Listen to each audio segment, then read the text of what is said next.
Pas de soleil, pas de soleil, pas de soleil, pas de soleil, pas de soleil, pas de soleil.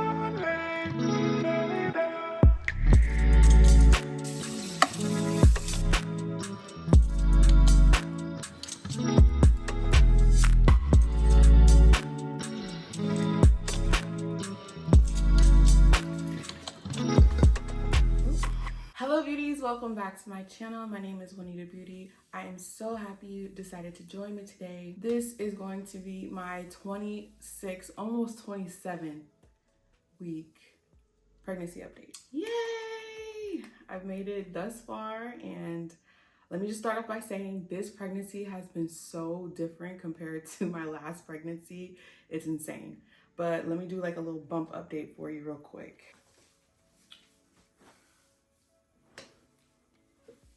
You guys can see it. This is baby, almost 27 weeks.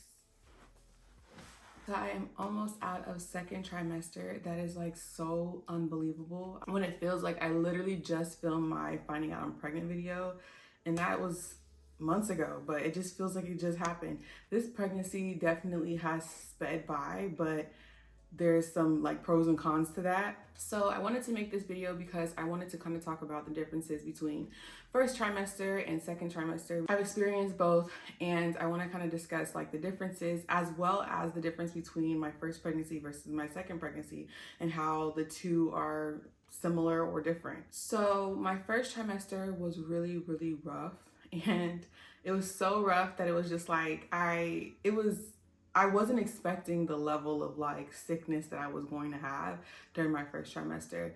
Granted, like I said, I already had a baby. This is my second baby, and my first trimester was bad with my first child too. Like it wasn't great, but it wasn't this bad. I tried to take as much notes as I could of everything that was happening within my first trimester. I think I made a couple of like TikToks as well, just to basically remember what I was feeling, because once you're in that next trimester, you try to forget whatever happened that was traumatizing in the past. I tried to write as many notes down in my phone as possible so that I could go over it with you guys eventually. I just remember my first trimester, I was just like, I have no energy and I have no will to make a video or anything like that. So that kind of pushed off me making this video, because I could have made it at the end of my first trimester and then made these two separate videos, but I think it's gonna work out better this way anyway. So my symptoms definitely started off slow. Granted, anybody who knows, when you find out at week like 4 or 5, the pregnancy is just really long. Like it just feels like it takes forever for you to get anywhere. It feels like it takes forever for you to get to your first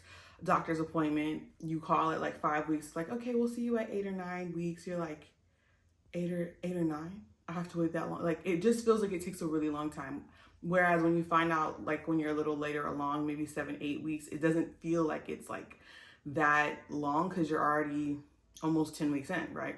So anyway, it started off really slow. I found out around week 4 or 5, and I didn't really have any symptoms when I found out. I had like the things you look for when you're trying to conceive, but I didn't really have any major symptoms. And so that kind of played a part in the fact that it just started off really slow.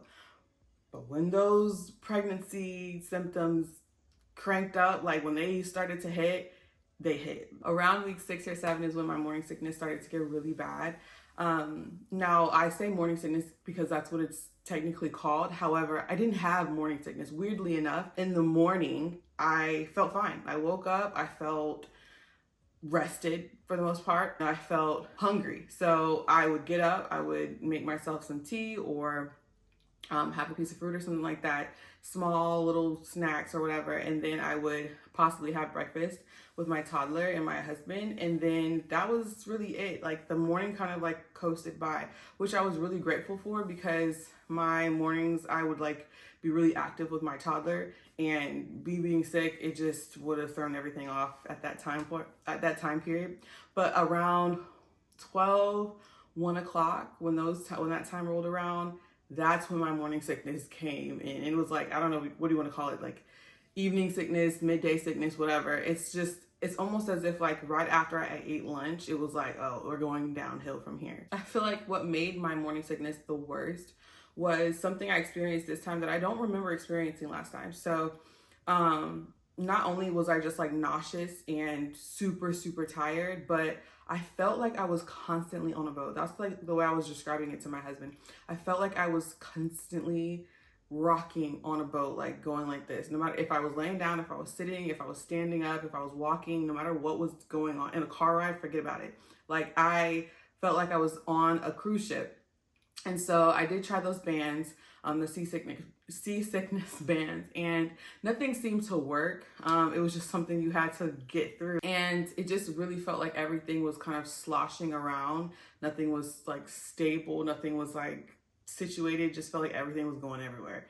So it was the worst. It just, I'm not gonna lie, it's not the greatest. And I really don't remember having that my first trimester with my first baby. One thing that I will say that I know for certain is that my first trimester with my first baby, my first pregnancy, they always say, you know, wait until your second trimester hits, you're going to start to feel better, and that those symptoms will start to subside and go away eventually. And though that may be true for a lot of people, and it was true for me for my first pregnancy, that was not true for me this time around. Week 13, I was counting down those weeks, by the way. Week 13 came and went, week 14 came and went, week 15 came and went, and I was still on that boat. Like I was still feeling very much morning sickness.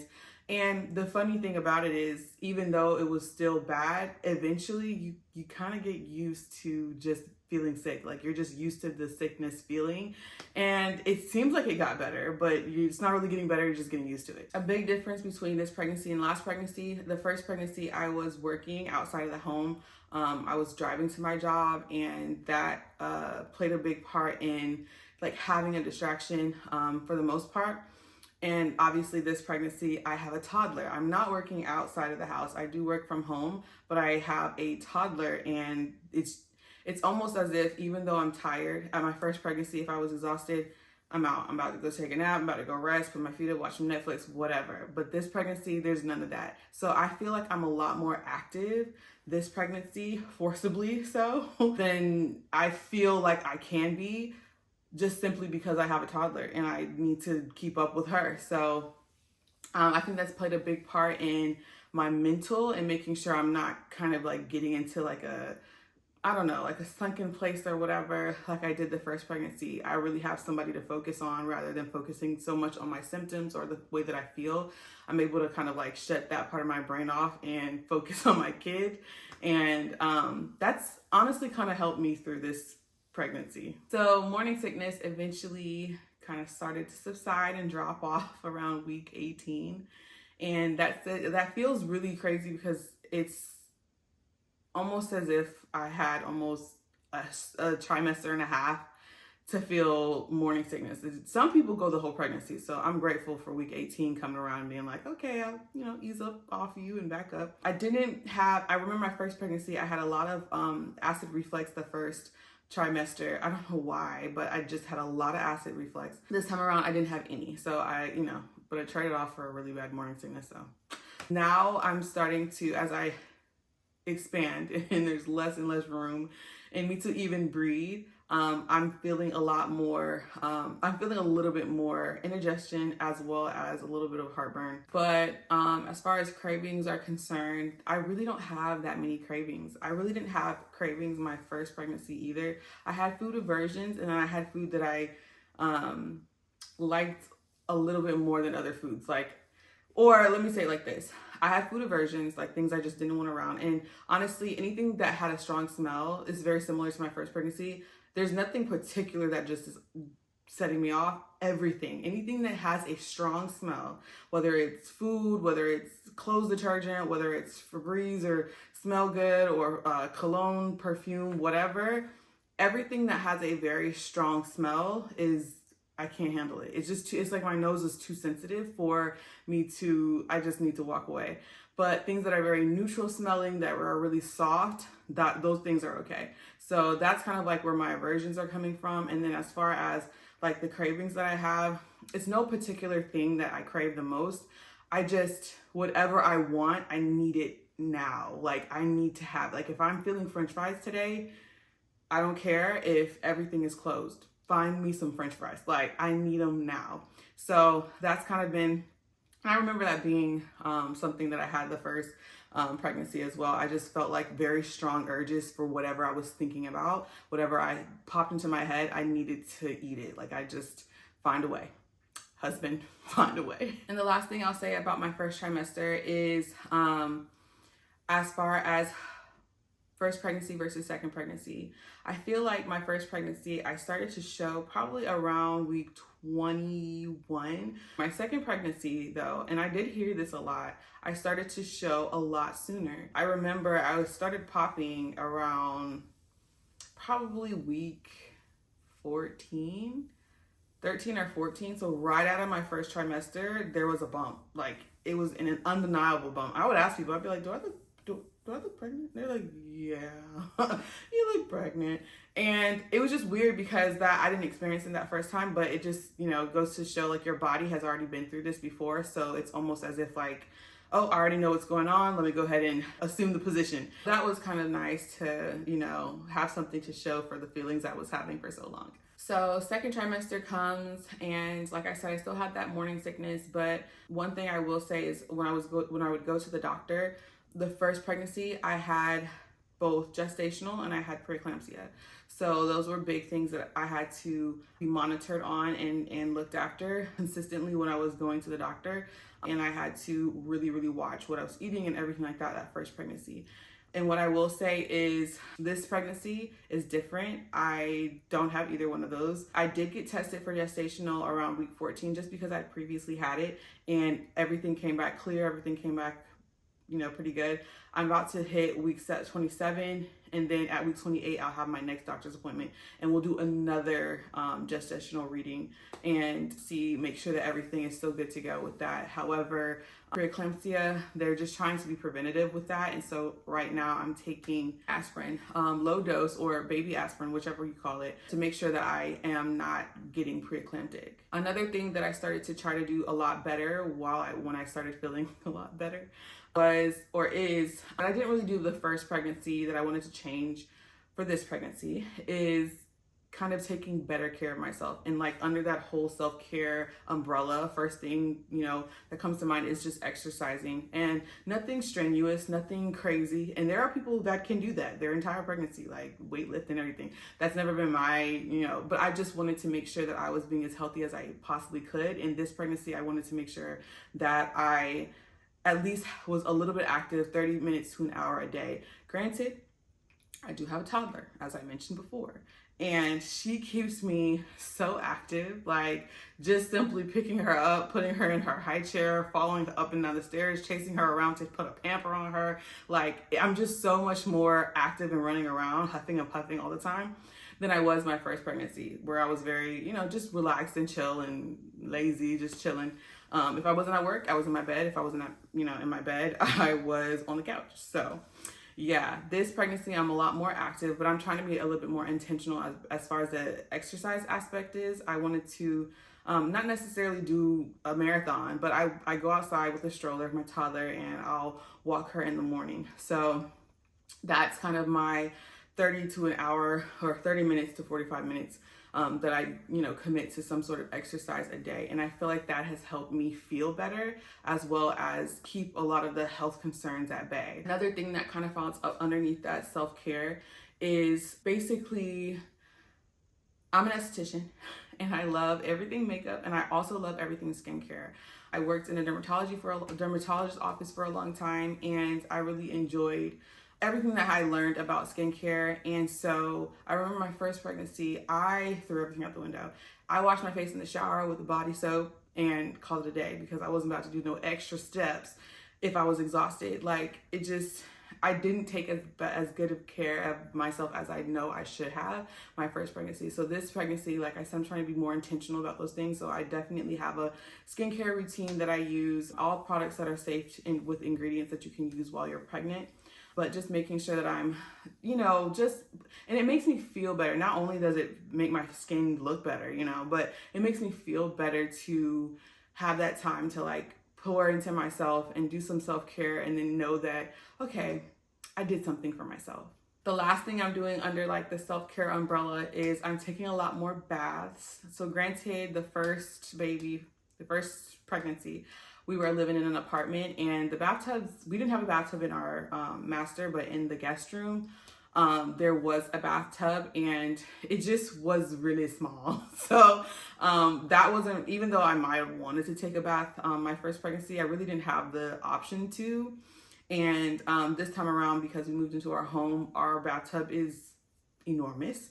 I love it, and I will get in there at least once a week or every 2 weeks. I'll make time to take a nice bubble bath. I'll send the baby with my husband or with her grandma or something, and I will get in there and I'll take a bath. And I do keep the temperature, not too hot, because you are pregnant. You're supposed to have a, super, super hot bath, but it just feels good to kind of like sit there, relax, float, and just meditate and be at peace and pray and all that kind of stuff. So I really enjoy taking baths. Those are the kind of 3 things that kind of keep me grounded. Since I am feeling better in the second trimester, one thing I'm going to do a lot earlier than I did with my first baby, my first pregnancy, is get into that nesting mode. I've already started nesting, and I've made sure to kind of get little things here and there along the way, so that when I'm entering into that 28th week, I'm getting started now. I do not want to be 36 weeks looking crazy and trying to put stuff away and build cribs and stuff like that. So I'm going ahead and getting that started now. I've already started my registry because we are having a baby sprinkle. My mom is throwing it, and it's just something that she really wants to do for me. So I'm letting her do whatever she wants to do. I'm gonna show up at her house and cool. But I did make it a baby registry. We do have a lot of things, obviously, from our first baby, and we are having another girl. So there's the clothes are really taken care of, but there are certain things that you have to buy again, like Pampers and wipes and stuff like that. So, or things that have expired that you don't want to use again, like body soap and stuff like that. So, we do have quite a bit of things on our registry.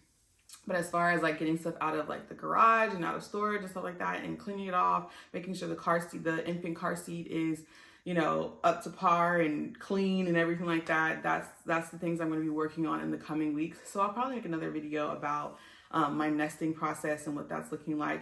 Another thing is my girls will be room sharing.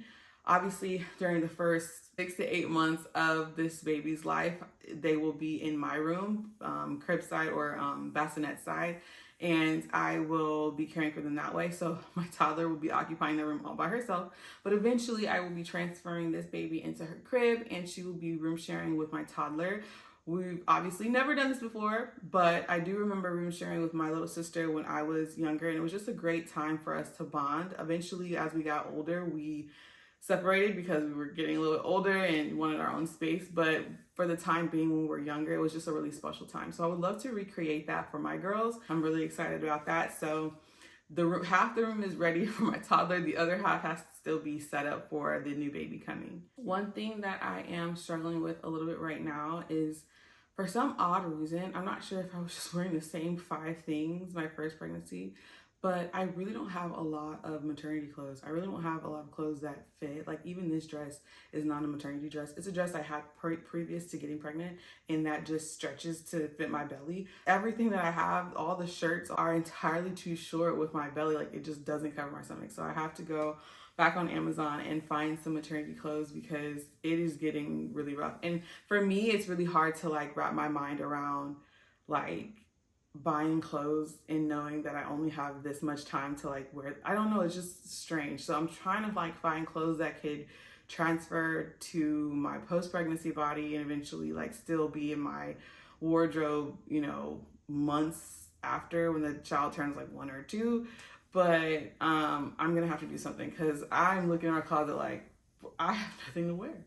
And the things that did work in the very beginning they're out now for the most part, other than like stuff like this. So that's something to consider. Another thing that I am looking forward to, as far as just trying, for my first pregnancy, I ended up having a C-section. We went in, everything was looking good. I was induced at 37 weeks because I was preeclamptic and because I had gestational. They induced me at 37 weeks, which was at the time, it felt fine. It was just like, oh, okay, that happens, it's normal, whatever. Inductions are, for the most part, for a lot of people that I've, talked to, and I've had like, not even gonna lie, 3 or 4 friends that have recently been induced that we've just kind of talked about our stories. And for the most part, across the board, inductions feel like they're a lot harder, because it's kind of forcing your body to get into that mode of being in labor. And it just feels a lot harder than I would imagine just naturally getting into labor would feel like.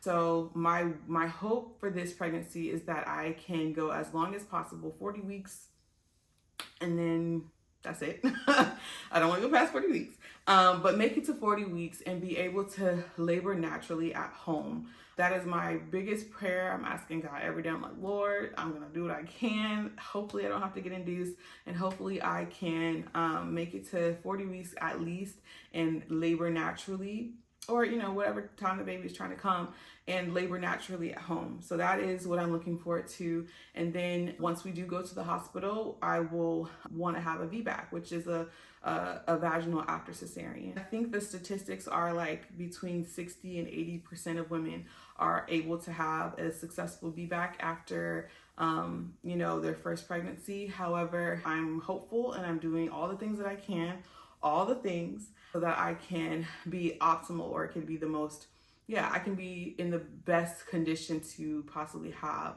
vaginal birth this time around. Woo, baby girl is kicking. Another thing is that I started to feel her kicking really, really well, probably around week 21. And what's funny is like, I really feel like I started feeling flutters at like week 13 or 14. Also feel like when you're on your second pregnancy, it's almost like you know what to look for when it comes down to the kicking of the baby or the flutterings. You kind of know what to look for, versus the first pregnancy. You don't really know what you're looking for. You don't really know what it feels like. Sometimes it just might feel like you have air in your stomach. It's almost as if there's like a specific feeling that you have that's kind of like related to flutters that feels like, the baby you can feel the baby moving around. So I feel like I started feeling that around 13, 14 weeks. She's very much active right now. Every morning, every time I eat some food, every time I drink some cold water, this girl is going. She's kicking, kicking, kicking. Something that I really do want to do this pregnancy is go on a baby moon. That most likely won't happen. There's only a few weeks that I have left before I won't be able to fly anywhere. However, driving is still an option. It's just not suggested or recommended after a certain amount of weeks as well. My anniversary, our wedding anniversary, will be on July 7th. So it's in a couple, like literally a few weeks. And we're thinking about planning a trip to go somewhere. So we might just compile that anniversary honey baby moon situation going on. So all in all, second trimester has definitely been a lot smoother and a lot better than the first trimester by a long shot. I have a lot more energy. I'm feeling a lot, obviously, less sick. There are things here and there that I'm just like, I'm pregnant. But for the most part, I'm back to normal or back to semi-normal. I'm just getting in the groove and taking care of my toddler and doing the best I can. But if you enjoyed this video, make sure that you like and subscribe, T-Girl, and I will have more videos coming out, pregnancy related videos, because that is the season that I'm in. And I'm really excited to, like I said, get into nesting, get into getting a birth plan, all that kind of stuff, and just show you kind of like the daily life of what it is to be pregnant in third trimester. So thank you so much for watching, and I'll see you in my next video.